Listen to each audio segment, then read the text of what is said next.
ইউনূস আলাইহিস সালাতু ওয়াস সালামের এই ছোট্ট জীবনী থেকে আমাদের শিক্ষা কি? আমি আপনাদের সামনে পরপর কয়েকটি শিক্ষা আলোকপাত করব। প্রথম যে শিক্ষা সেটা হলো রেগে যাওয়া থেকে আমাদের সাবধান হতে হবে। বেশি রাগটা আমাদের কমাতে হবে। রাগটা এমন জিনিস আমরা সকলেই জানি। ইউনূস আলাইহিস সালাতু ওয়াস সালামের দাওয়াতের ক্ষেত্রেও আল্লাহ তাআলা এই রাগটা পছন্দ করেন নাই। সুবহানাল্লাহ বললেন না? উনি যে দাওয়াত দিচ্ছিলেন, আল্লাহর দাওয়াত দিতে গিয়ে তিনি রাগ হয়েছিলেন। ওনার রাগ হওয়াটা কি খারাপ ছিল? ভালোই ছিল। কিন্তু এই রাগটাও আল্লাহ কি করেন নাই? বরদাস্ত করেন নাই। রাগ জিনিসটা ভালো নয়। এই রাগ দিতে গিয়ে যখন তিনি দেখলেন কেউ কথা শোনে না দাওয়াত দিতে গিয়ে, তখন তিনি রাগান্বিত হয়ে এলাকা ত্যাগ করছিলেন। তো আল্লাহ তাআলাও মনক্ষুণ্ণ হয়েছিলেন। আল্লাহ তার এই ব্যবহারে কষ্ট পেয়েছিলেন, যার কারণে আল্লাহ তাকে 3টা অন্ধকারের মধ্যে একটা সুবা দিলেন, একটা শিক্ষা দিলেন যে দেখো তুমি যা করবা এটাই যে ঠিক তা নয়, আমি আল্লাহ তাআলা আরও কিছু করতে পারি। ঠিক কিনা? সম্মানিত উপস্থিতি, এক পর্যায়ে যখন তিনি এই যে রাগ হয়ে গেলেন, রাগ হয়ে গিয়ে কি তিনি নদী পার হতে পেরেছিলেন? পার হতে পারেন নাই। বরং সে নদীর মধ্যেই আল্লাহ তাকে ডুবাইলেন, নদীর ভেতরেই আল্লাহ তাকে ফেলে দিলেন। তাহলে বোঝা যায় আল্লাহর সিদ্ধান্তই চূড়ান্ত। এখানে রাগের কিছু নাই, রাগ করাও ভালো নয়। কারণ মনে রাখবেন, রাগ হচ্ছে ঝড়ের মতো। ঝড়, এই যে ঝড় যখন আসে, তুফান যখন আসে, ঝড় যেমন সব লণ্ডভণ্ড করে দিয়ে চলে যায়, ঠিক রাগও সব বন্ধুত্ব, সব মায়া মহব্বত ধ্বংস করে দিয়ে চলে যায়। থাকে না একজনের সাথে একজনের মহব্বত, এই 5টা মিনিটের রাগের বাদৌলাতে 40 বছরের মহব্বত সব শেষ। রাগ জিনিসটা ভালো নয়। তো এখান থেকে আমাদেরকে বিরত থাকতে হবে। একটা বাংলায় একটা প্রবাদ আছে, সেটা হলো যদি শুয়ে যাও তাহলে রয়ে যেতে পারবে। একটু সহ্য নিতে হবে, সবাইকে একটু ধৈর্য নিতে হবে। যদি শৈবার মতো আমাদের মনমানসিকতা থাকে তাহলে দেখবেন অবশ্যই এর মাধ্যমেই অনেক সফলতা আসবে। বলেন ইনশাআল্লাহ। সুতরাং রাগ আমাদের করা যাবে না। রাগ যেহেতু সব বন্ধুত্ব নষ্ট করে দেয়, এই জন্য রাগ থেকে আমাদের বিরত থাকতে হবে। এটা 1 নম্বর শিক্ষা পেলাম আমরা ইউনূস নবীর জীবনী থেকে। বিশ্ব নবীকে এক সাহাবী এসে প্রশ্ন করেছেন, ইয়া রাসূলুল্লাহ আউসিনি, আমাকে কিছু ওসিয়ত করেন। বিশ্বনবী দেখেন প্রথম কথাই বললেন, লা তাকজাব, তুমি রাগ করো না। এবার বলেন, ওই সাহাবী বললেন যে আমাকে ওসিয়ত করেন, কিছু নসিহত করেন। এটা সহিহ বুখারীর বর্ণনা। বিশ্বনবী বললেন তুমি রাগ করো না। বিশ্বনবী বললেন যে আরেকটা ওসিয়ত করেন, দ্বিতীয় আরেকটা নসিহত আমাকে করেন। আমি কি করব? ঠিক আছে বুঝলাম, রাগ করব না। বিশ্বনবী বললেন দ্বিতীয়বারও তুমি রাগ করো না। সাহাবী বললেন, ইয়া রাসূলুল্লাহ আরেকটা ওসিয়তের কথা বলেন। বিশ্বনবী বললেন তুমি রাগ করো না। বারবার বলতেছে ওসিয়ত করেন, বিশ্বনবী বারবার বলতেছেন তুমি রাগ করবা না, রাগ করিও না। কেননা রাগ জিনিসটা ভালো নয়, সব কিছু শেষ করে দেয়। সম্মানিত উপস্থিতি, এটা হলো 1 নম্বর শিক্ষা। 2 নম্বর শিক্ষা হলো দাওয়াতি কাজ বা যারা দায়িত্বশীল, যে কোনো দায়িত্বে আমরা যারা আছি, আমাদেরকে ধৈর্য ধরতে হবে, সবুর করতে হবে। ধৈর্যের খুব দরকার। বাংলায় একটা কথা আছে, যেটা একটু আগেই বললাম, শুয়ে যাও তো রয়ে যেতে পারবে। সবুরের অনেক দরকার। নবী ইউনূসকে আল্লাহ তাআলা এই ধৈর্যের শিক্ষা দিয়েছেন। ধৈর্য যে ধরতে হবে, এই শিক্ষা দেওয়ার জন্যই আল্লাহ তাআলা স্বয়ং নবীকেও, আমাদের নবী মুহাম্মদুর রাসূলুল্লাহ সাল্লাল্লাহু আলাইহি ওয়াসাল্লামকে বলেছেন, হে নবী ওয়াসবির লিহুকমি রাব্বিকা ওয়ালা তাকুন কাসাহিবিল হুত। দেখেন আল্লাহ তাআলা ওই ইউনূস নবীর কথা টেনে নিয়ে এসে আমাদের নবীকে ওসিয়ত করতেছেন, আমাদের নবীকে উপদেশ দিচ্ছেন, হে নবী ওয়াসবির লিহুকমি রাব্বিক, তোমার যেই রবের ফয়সালা, এই ফয়সালার উপরেই তুমি সন্তুষ্ট থেকো, সবুর করো, ধৈর্য ধরো। খবরদার ওয়ালা তাকুন কাসাহিবিল হুত, ওই যে মাছওয়ালা ইউনূস নবীর মতো তুমি অধৈর্য হইও না, রাগ করে এলাকা ছেড়ে যেও না। সুবহানাল্লাহ। তাহলে স্বয়ং আল্লাহ তাআলাও আমাদের নবীকে ওই ইউনূস আলাইহিস সালাতু ওয়াস সালামের মতো রাগ হওয়া থেকে বিরত থাকতে বলেছেন। এরপরে আল্লাহ তাআলা অন্য আয়াতে সূরা মুজাম্মিলে বলেছেন এভাবে, ওয়াসবির আলা মা ইয়াকুলুন, হে নবী তারা যা বলে সেখান থেকে আপনি সবুর করেন, একটু ধৈর্য ধরেন। ওয়াহজুরহুম হাজরান জামিলা, এবং তাদের থেকে আপনি সুন্দর ধৈর্য ধারণ করেন। একটু সবুর করেন। তাহলে আমরা 2 নম্বর শিক্ষা পেলাম, ধৈর্য ধরলে আল্লাহ তাআলার পক্ষ থেকে সাহায্য আসে এবং ধৈর্য ধারণ করা এটা বিশ্ব নবী মুহাম্মদুর রাসূলুল্লাহ সাল্লাল্লাহু আলাইহি ওয়াসাল্লামের অন্যতম একটা গুণ। 3 নম্বর শিক্ষা হলো যে তাওবার যে কত পাওয়ার, সেই শিক্ষা আমরা পাই ইউনুস নবীর জীবনী থেকে। তাওবা, তিনি তওবা করেছেন, কান ধরে উঠবোস করেছিলেন। তাওবাটা হচ্ছে লা ইলাহা ইল্লা আনতা সুবহানাকা ইন্নী কুনতু মিনাজ জালিমিন, এটাই ছিল তার তাওবা।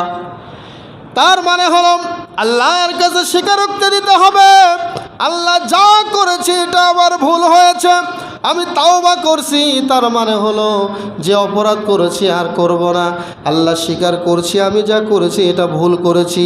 এই কথাটা মুখ দিয়ে বের করাটাই আল্লাহ পছন্দ করেন। আল্লাহ আমাদেরকে শিক্ষা দিলেন, ওই ইউনুস নবীর মতো কেউ যদি ভুল করে এইভাবে তওবা করে ফিরে আসে, অবশ্যই আমি আল্লাহ কিয়ামত পর্যন্ত সবার ডাকে সাড়া দেব, যেভাবে সাড়া দিয়েছিলাম ইউনুস নবীর ডাকে। বলেন সুবহানাল্লাহ। এটা আমরা জানলাম যে তাওবার যে কি শক্তি, কি পাওয়ার। তার কওমের তাওবা আল্লাহ কবুল করেছেন, কারণ তার কওমের লোকেরাও সবাই খালেজ দিলে তিনি যখন ফিরে আসলেন, আসার পরে সবাই তাওবা করে তারাও ইসলাম কবুল করেছিল।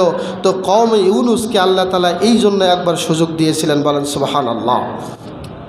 তাহলে 3 নম্বরে আমরা পেলাম যে তাওবা করলে আল্লাহ আমাদের তাওবা শুনবেন, কিন্তু অন্তর থেকে এটা বের করতে হবে যে আল্লাহ গুনাহ করেছি আর করব না, আমাকে ক্ষমা করেন, এটা মুখ দিয়ে বের করতে হবে। না চাইলে তো ভিক্ষুক কেউ ভিক্ষা দেয় না, দেয় না। এই জন্য চাইতে হবে আল্লাহর কাছে যে আল্লাহ তওবা করছি। 4 নম্বরে হলো আল্লাহ তাআলা সকল সৃষ্টি, তার যত সৃষ্টির মধ্যে যত প্রাণী আছে, সকল প্রাণী থেকে কোনো প্রাণীকে তিনি যে কোনো কাজে নিযুক্ত করতে পারেন। যেমন মাছকেও তিনি নিযুক্ত করেছিলেন, তার কথা শুনতে বাধ্য করেছিলেন যে তুমি ইউনুস ঝাঁপ দিলেই তুমি ইউনুসকে গিলে ফেলবে। আপনারা কি মনে করেন সাগরের যে কোনো একটা মাছ এসে কি এমনি গিলে ফেলছে তাকে, নাকি আল্লাহর আদেশে গিলছেন? আল্লাহর আদেশে গিলছেন। এখানেও বিশ্বাস রাখতে হবে যে আমরা কথা না শুনলেও আল্লাহ তাআলার অসংখ্য সৃষ্টি আছে যারা আল্লাহর কথা অক্ষরে অক্ষরে পালন করে। সুবহানাল্লাহ। একটা মাছ পর্যন্ত আল্লাহ তাআলার কথার আনুগত্যে কথা শুনতে গিয়ে ইউনুস নবীকে তিনি গিলে ফেলেছিলেন।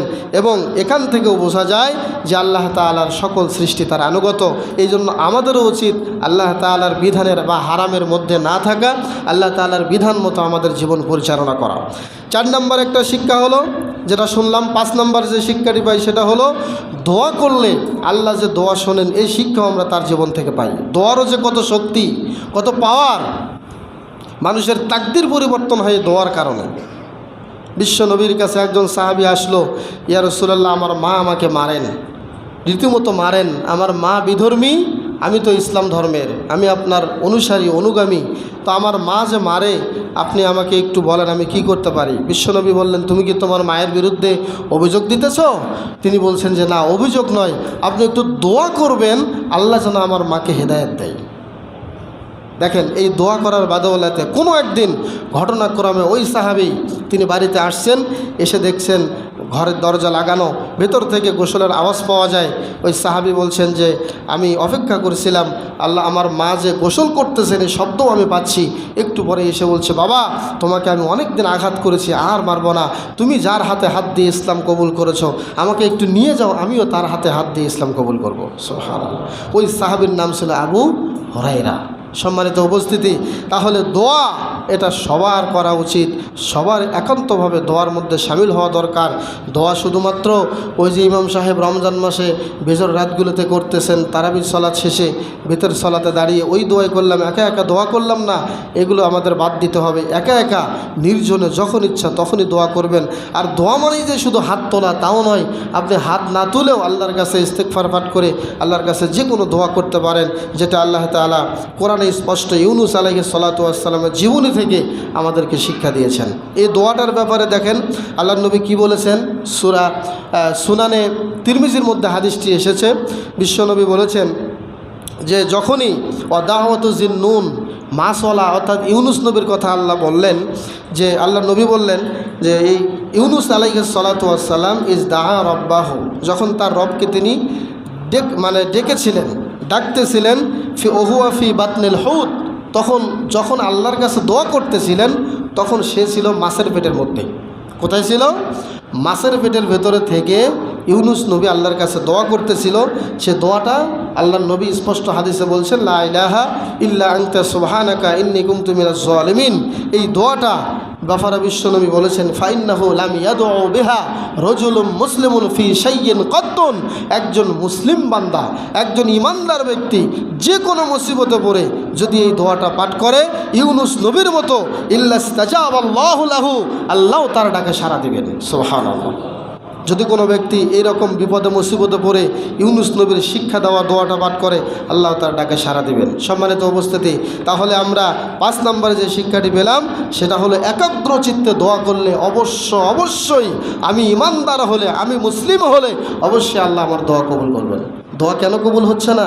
আমি যে কাজে আছি সে কাজের মধ্যে আমার হারাম পয়সা, দোয়া কেমনে কবুল হবে বলেন? আমি বেনামাজি, রমজানে নামাজ পড়ছি, রমজানের পরে মসজিদ ছেড়ে দিছি, এরকম মুসল্লি আছে না? তো সে যতই দোয়া করুক, দোয়া তার আল্লাহ কবুল করবেন না। দোয়া কবুল না হওয়ার অসংখ্য কারণ আছে। তার মধ্যে 1 নম্বর কারণ হচ্ছে হারাম খাওয়া, তারপরে আপনার বেনামাজি হওয়া, এরপরে যা বলি তার সাথে মিল না রাখা, এরকম অনেক কিছু কারণ আছে।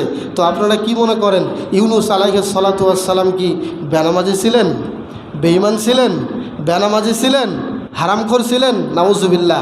আল্লাহর নবী একজন আল্লাহর পয়গম্বর, ওই রকম ফ্রেশ মন নিয়ে যদি আমরা দোয়া করতে পারি, ওই রকম পবিত্র হয়ে যদি দোয়া করতে পারি, আল্লাহর নবী বলেছেন ইউনুস নবীর দোয়া আল্লাহ যেমনি কবুল করেছে আমার এই উম্মতের প্রত্যেকটা মুসলিমের দোয়া আল্লাহ এমনি কবুল করবেন।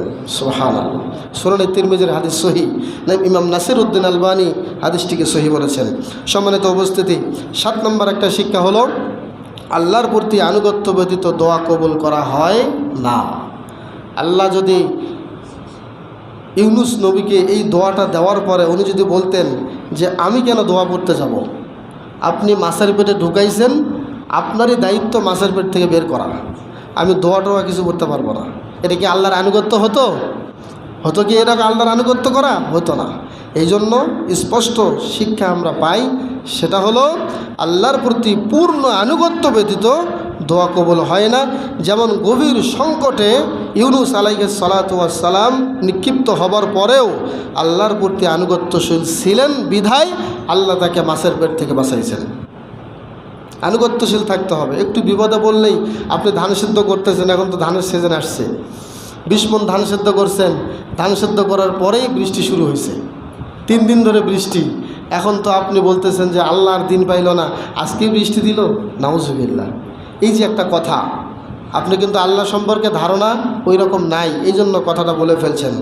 অতএব এই সমস্ত কথা বলে ফেললে তওবা করবেন, দ্রুত তওবা করবেন। এই জন্য ফলের কোটা দিচ্ছেন, কোটার অর্ধেক হয়ে গিয়েছে, মাঝামাঝি হয়ে গিয়েছে, বিশাল ঝড় শুরু হলো।